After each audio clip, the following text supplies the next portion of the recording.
What is up? Today I wanted to take some time to talk to you about the 4 key luxury areas here in the Phoenix metro area. Now, I'm aware that there are many areas in Phoenix metro that could be considered luxury, especially since luxury is anything technically over $1 million. You're probably as aware as I am that that's a lot of homes nowadays. Prices have gone up considerably. But the 4 places I want to talk about really set the tone for the luxury market here in the Valley. Now those 4 places are Paradise Valley, Scottsdale, Arcadia, and Biltmore. Now, yes, they are very close to each other, and there's a reason for that. But I think there's a lot of valuable information in this, and those of you who are from here are probably not going to be as interested because you probably know some of these differences. But this is more geared towards our cold weather refugee friends who are coming from less ideal climates. We welcome you here. We're happy that you're here.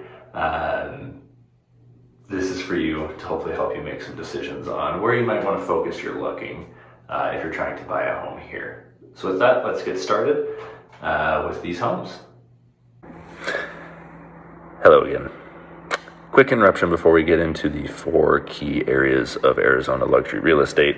I noticed when I was looking through these videos that I didn't walk you through how I was going to do some video presentation with it. So for each of these areas, I'm going to walk you through the neighborhood very briefly with a couple of pictures, and then I'm going to walk you through a house in each area. Obviously, there's more than one house in each of these 4 areas. But there were only so many houses open for open houses when I did this, and so I picked the ones that seemed the most representative of the area. Links for each of these houses will be in the description. I did do this with the permission of the agents that were showing the houses open, so please enjoy, and if you want more photos, videos of homes in these areas, don't worry, I plan on doing more tours in the near future. But feel free to comment on what you'd like to see more of. So first on the list, we're going to go over Paradise Valley. This is the iconic luxury area in Phoenix Metro. It is its own city. It's an entire zip code, 85253. Anywhere in that area is Paradise Valley. Anywhere outside, it's not. This is the golden goose in that it consistently performs extremely well. Prices have continued to go up despite different market setbacks over the past few years. And you're looking at a place where a dirt lot consistently goes for $3 million plus per acre.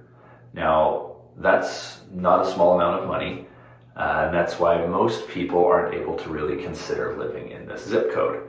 If you are able to, that's great. I grew up down the street from it. I know it very well. There's some, I think, very positive things that you'll like about it. First, there's no commercial zoning anywhere in the zip code. You cannot have a business front. You cannot have a gas station, grocery store, whatever. None of that is in Paradise Valley proper. You can go on the other side of the street, on any side of Paradise Valley, and you can find gas stations, grocery stores, restaurants, all the good stuff, but there will be nothing in the zip code itself. It keeps everything very residential focused, keeps the streets looking very clean, very proper. You just see beautiful homes. You don't see any businesses or neon signs or anything like that. Additionally, in Paradise Valley, there are no streetlights. Now that might sound a little odd.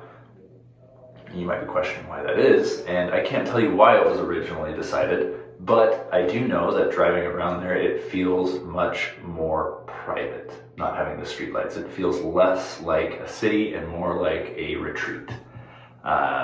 It keeps everything very nice. It means that if you're in your backyard at night, if you want to have a fire or something like that in your Paradise Valley property, you're not going to have to worry about any sort of light pollution from, the streetlight on the corner. I know at my house in the north central area, we have a streetlight across the street from us, and there's nothing we can do about the fact that we need to have blackout curtains or our kids can't sleep because it's too bright. Not something you have to worry about in Paradise Valley. Now, I would say the biggest drawback to Paradise Valley is that price for entry. $3 million for an acre of dirt is pretty wild, especially in Phoenix, where that kind of price tag didn't exist anywhere 20 years ago. However, that's what it is. You'll see properties that are 2 to 3 acres usually, so you're paying a pretty tidy sum just for the land underneath. That means if you own land in Paradise Valley, you're doing good. If you want to get into Paradise Valley, and let's say you don't want to build an entirely new home, buying a home that just needs to be fixed up, you're probably going to be looking at that $4 to $5 million range. Some homes are a little bit around there and are fine, but generally $4 to $5 million. And then in addition to that, you're going to be looking at least $1 million in renovations. All right, next on the list, we have beautiful Scottsdale. Now, Scottsdale, the range of homes here is about as wide as the city is long. It's a pretty narrow city, maybe 10-minute drive from one side to the other, hitting a couple lights. More likely than not, it's going to be less than that. But if you were to go from the very north side of Scottsdale to the very south side, you'd probably be in the car for a good 45 minutes, potentially an hour. And then with that, you're going to see a very large spectrum of different styles, qualities, and types of homes and lifestyles. So we'll start with the south end. This is where my mom actually grew up, was in the kind of the south part of Scottsdale, and let me be clear, it is still a nice place. I would be happy to raise my family there if things were a little different. You do tend to see more modest single-family homes here. They tend to be not as luxurious in their finishes. You are starting to see some homes being flipped, so those are getting nicer, prices are rising, but it's still very easy to find original builds from 60s, 70s. Small footprint, big lots. It's an interesting place where you're seeing some of that movement coming in. As you go further north, you start getting into, basically past Old Town, Scottsdale, you'll start getting into more of the gated communities and the golf courses, oftentimes together.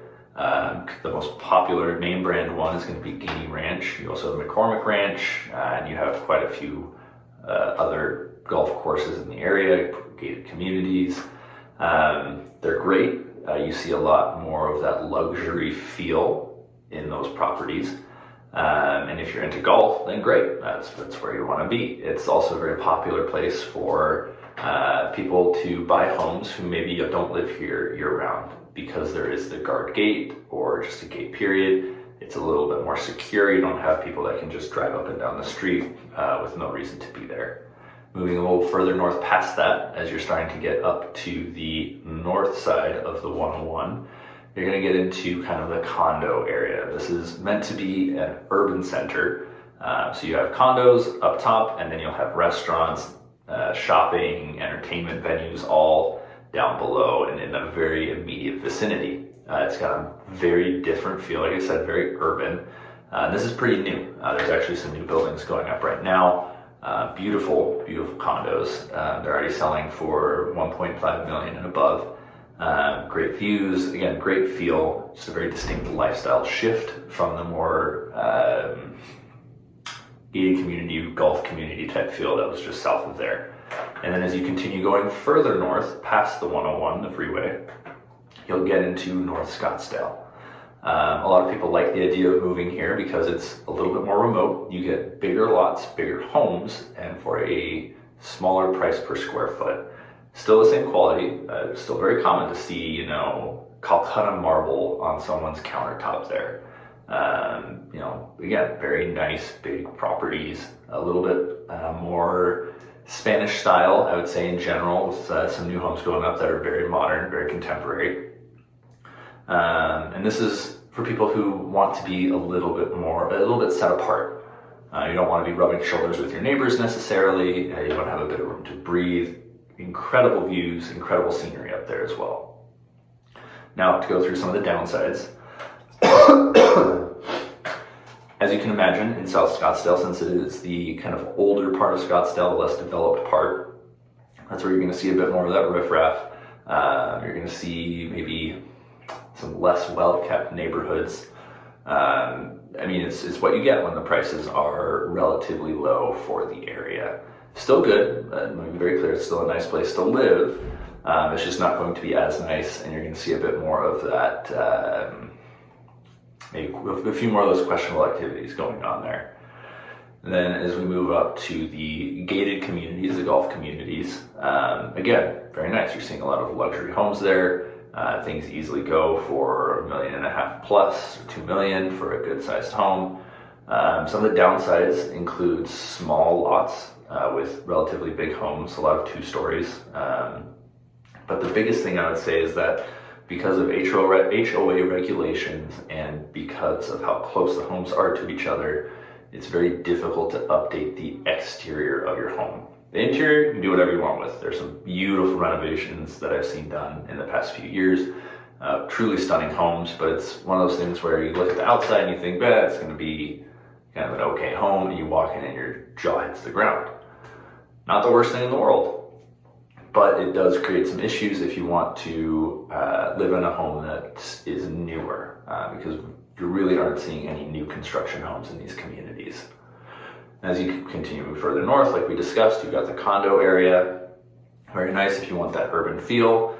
I will say, however, because it is more of a hub and not downtown Phoenix proper, I would say there's still a lot of development left to go, in that your options are fairly limited. You don't have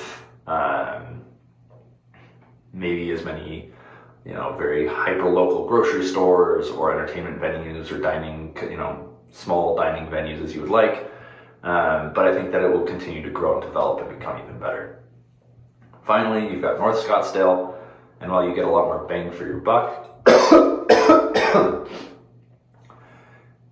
you're getting a lot of wildlife, honestly. It's the number one complaint that I hear from people up there. You're going to see the javelina, you're going to see the coyotes, you're going to see deer, you're probably going to see snakes. Now, if you know that going in, not a big deal. If you don't know that going in, you're probably going to be taken a little bit by surprise, especially if you're from somewhere, maybe a bigger city or something like that, where you don't really have that much wildlife. The other thing to note, I would say, about North Scottsdale is you are pretty far away from any of the more name brand dining, entertainment, grocery facilities that you can have here in the valley. I mean, because of where it's at, it's just not as fully developed, kind of like the condo area just south of it. You haven't seen the commercial space quite catch up with the residential space there, so it's quiet, which is nice. You don't have that much commercial activity, but it means your options are also going to be pretty limited if you decide to live there, and you're going to have to drive kind of far to get what you want. Next on the list, we're going to hit Arcadia. Now, this is where I grew up. This is personally one of my favorite places in the valley. It's got a very distinct feel to it. And not only is it where I grew up, it's where my dad grew up, and it's where my grandparents had the first home on the street to get a telephone line. She was a nurse at the hospital. They needed to be able to reach her if they needed her. But it speaks to how deep my roots are in that particular community, and I love it. One of the defining features here is the canal that runs through the south side of it. It's a great walking path, biking path, dog walking, lots of fun businesses leverage that. They've got back patios that open directly onto the canal. It's just a great place to be. I would say in the past 2 decades, this community has undergone a more massive renovation than most other communities here, in that what used to be a community of citrus orchards then turned into a community of ranch-style homes with the flood irrigation, with big yards and relatively small homes, has turned into a community where they pack as much home onto the lot as they possibly can. Smaller backyards, very contemporary. So if you like that, Arcadia is the place to go. It's all fairly ranch/contemporary style, but it has gone through quite a shift there. It's also much more common to see 2 or even 3 level homes in this area versus Scottsdale or Paradise Valley or even the Biltmore. But like I said, it's a very tight-knit community. People know each other. You're going to be interacting with your neighbors in the streets. People are very kind. Golf carts are everywhere. There's no golf course nearby except for the Phoenician. The golf carts are to go and visit your friends that live a street or two away. That's how serious this community is about being together. And being honest, a lot of it also revolves around the elementary school located in Arcadia, Hopi Elementary. It's where my dad went to elementary school, where I went to elementary school. They have a lot of fun community events, and if you have kids, it's a great way to get to know other parents by just being part of that public school. As far as downsides go, the number one complaint I hear about Arcadia is the presence of power lines and telephone lines. Arcadia is built out, this is probably the second oldest to be a kind of hotspot of luxury activity in the Phoenix metro area. And it was built out quickly enough that these power lines and telephone lines are still there. They haven't been buried, and there's a very, very, very low chance that they will ever be buried. So what are generally pretty amazing views of Camelback Mountain turn into very not great views because they tend to be pretty covered up by those power lines. And because of how close some of these lots have come together, there are no minimum lot rules like there are in Paradise Valley. The kind of branching off parts of the power lines and telephone lines and whatever, they really start crowding the view in particular spots especially. That being said, it's still a great spot. Last year it actually outperformed Paradise Valley in cost per square foot to buy a property there. So clearly people like it, they want to move there. It's fairly expensive, but if you can afford it, I would say definitely look into it. It's a great, great place to be. And finally, we're going to talk about the fourth luxury cornerstone in the Phoenix metro area, which is Biltmore. Now, ironically, this is kind of the forgotten stepchild of Phoenix luxury. It's not somewhere people frequently think of because it's not spoken of as much as Scottsdale or Paradise Valley or Arcadia. What's funny about that is it was actually the first real luxury space to be built out in the valley, especially once the namesake of the community, the Biltmore Hotel, was made back in the 50s, 60s with the golf course tied to it. That really brought in a lot of high dollar clients in the day.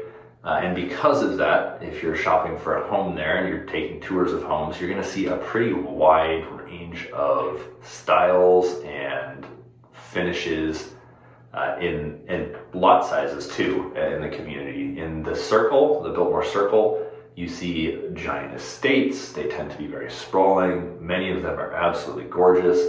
Some of them, you can tell that they had multiple owners who added stuff on, very piecemeal, and it looks a little, the homes may look a little worse for wear. But for the most part, there are stunning homes. They sell for very good amounts of money. Last year, the top sale was just under $10 million, so still very firmly in luxury, in the luxury space.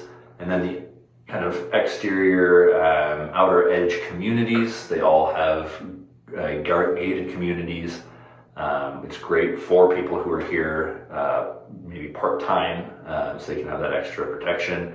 But you do see smaller homes in those areas. A lot of HOAs, not a lot of individual home styling choices on the exterior, but the interiors can be absolutely stunning still.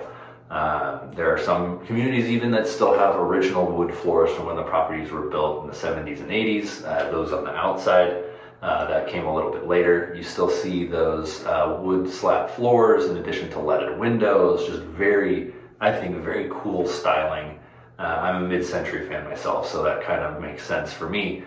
But it's a great place to look if being centrally located is important to you.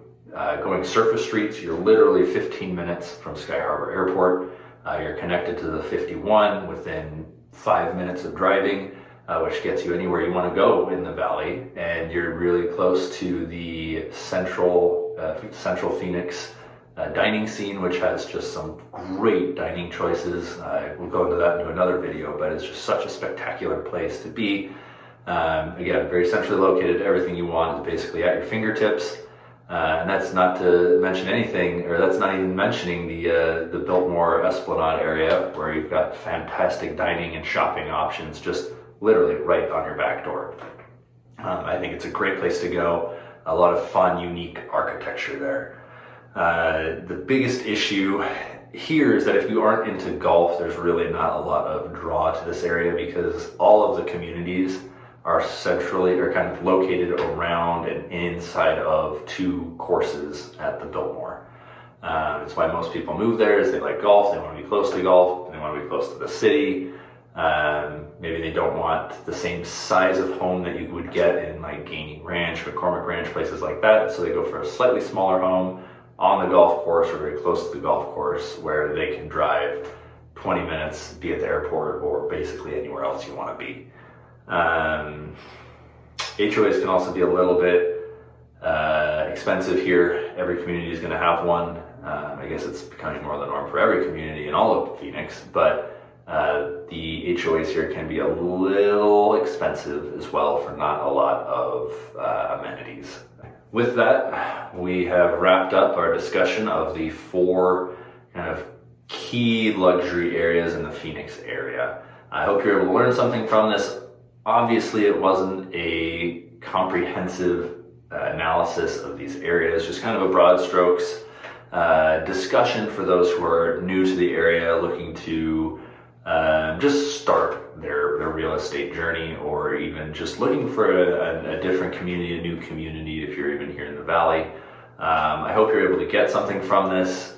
If you have any more questions or you'd like to see physical, real examples of these homes, obviously included some in the video, but if you want to go and walk through some of these properties and really feel the difference in these communities, just give me a call. I would be happy to take you through some of them and see what your thoughts are. Have a bit more of an in-depth discussion about what these different communities offer, pros, the cons, what I think about them, and if they'd be a good fit for you. With that, thanks for tuning in. I hope you like, subscribe, and give me a call if you've got any questions or concerns.